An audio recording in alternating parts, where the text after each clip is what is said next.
sadly, as probably most people know in this room, our parents are no longer with us to enjoy this day.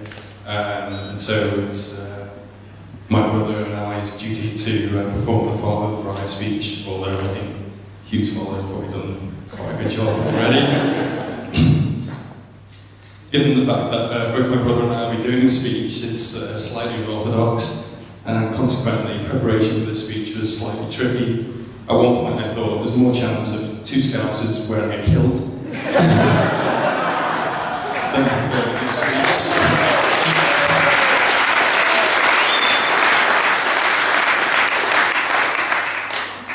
Claire, as usual, was full of advice, but given the fact that my brother and I have listened to Claire's advice every single day, all our lives, we decided not to take her advice on this occasion. But given the fact that there's witnesses here, and I'm told the quality CCTV recording system, I don't think she can do anything to us without being arrested. As everyone's already been welcomed here, but I'd also like to thank everyone for coming to celebrate Claire and Hew's big day.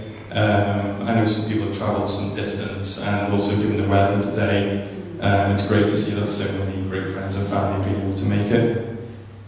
I'd also like to thank everyone who's helped make this day so great for everybody, particularly Hew's parents, James and Sinead.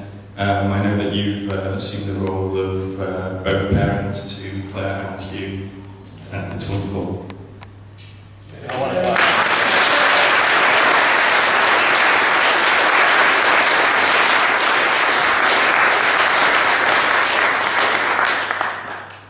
Having the honour of walking, and this is the truth, it's the best sister in the world down the aisle, and seeing how beautiful she looks today.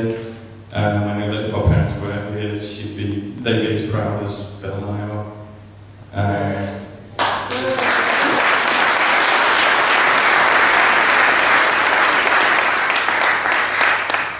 I know at this point it's customary to give some embarrassing details of Claire's past.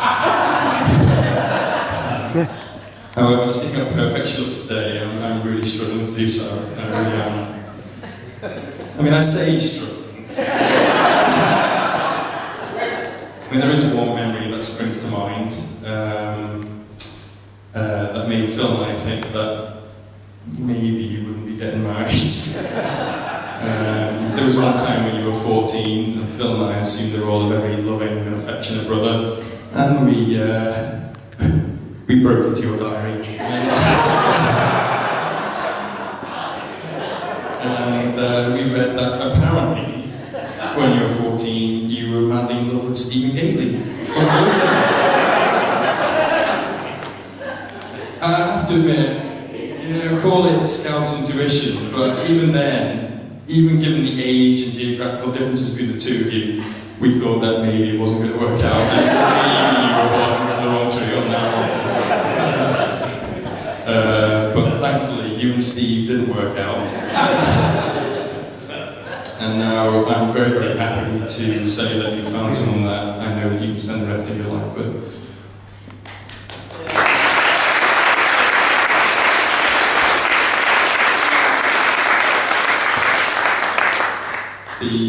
The first time I met Hew, he was sharing a flat with my brother Phil in university.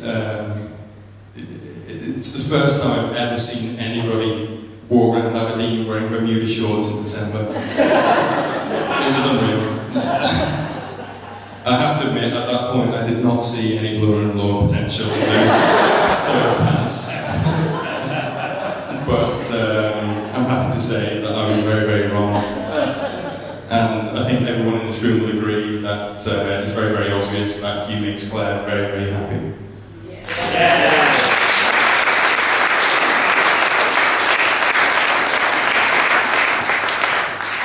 But Hew, to keep it that way, I've got a small bit of advice for you. Whenever you were wrong, just admit it. It's fine. And when you're right, just keep quiet.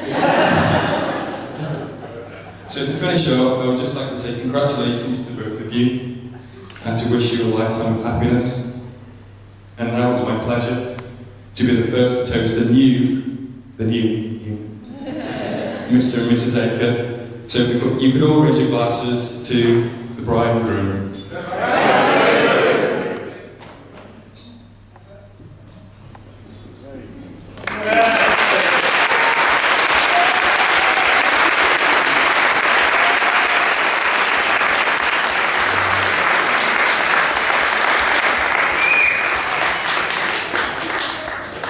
Everybody, one more time, those who don't know me, I'm Clare, Hew and Clare.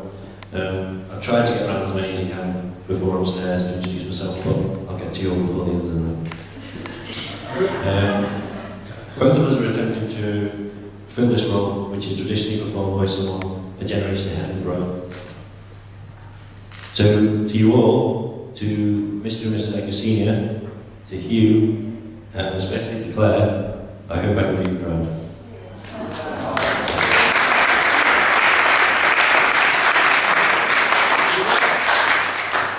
So, as alluded to by my partner in the speech, I did in university actually live with Hew, or Shug as he's known to his friends, and I was the one with the questionable enough judgment to introduce his own sister to one of his single male university friends. I must also confess that I, perhaps, maybe, having prior knowledge of both my professional and sophisticated sister and of my Bermuda shorts mountain friend, thought that, as perhaps all brothers might, when his friend seduced his sister, this idea had the potential to go awry. But when he took the honourable route of informing me of his intentions of asking Clare out before he did it, I was slightly thrown. Because previously he hadn't even found it necessary to ask me to borrow my last pair of what he still thinks to this day to have been clean boxers.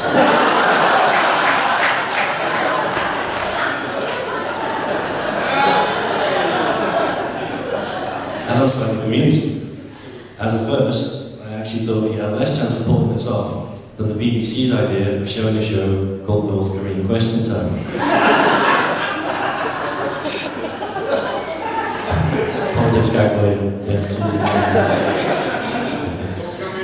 But I can assure you, Clare, however, from the very start, was all in. When we spoke about it, I believe her exact phrase to me was, "Hew, oh yes, he's hot property."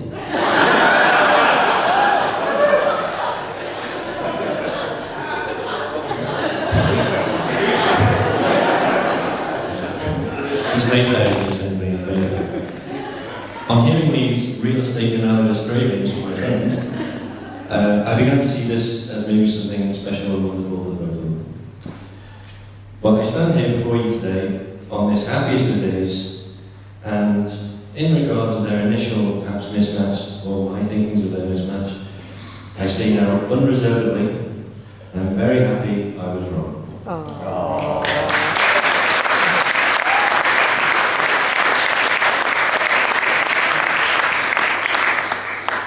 And now for the dreaded serious note, Mr. Cummings. What can I say of my sister Clare and her qualities that secretly she does not know already? She is kind, she is affectionate, she is loyal, she is strong, and she is loved by all who know her.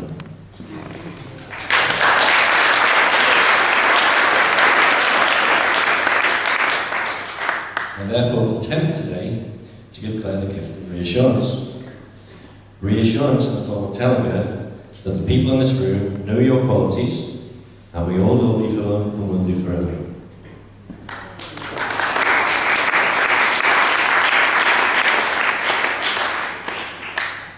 So, knowing them both quite well, I'm in a privileged position to say to the audience, Clare and Hew have a lot in common. They are both lovely people, they are both inspiringly selfless, and thinking of honeymoon airfare here, they are both short enough to fit conveniently into most overhead stores' lives.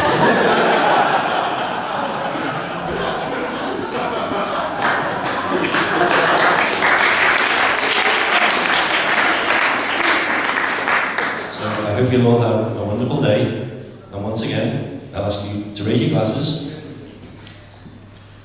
so we can toast to the bride and groom.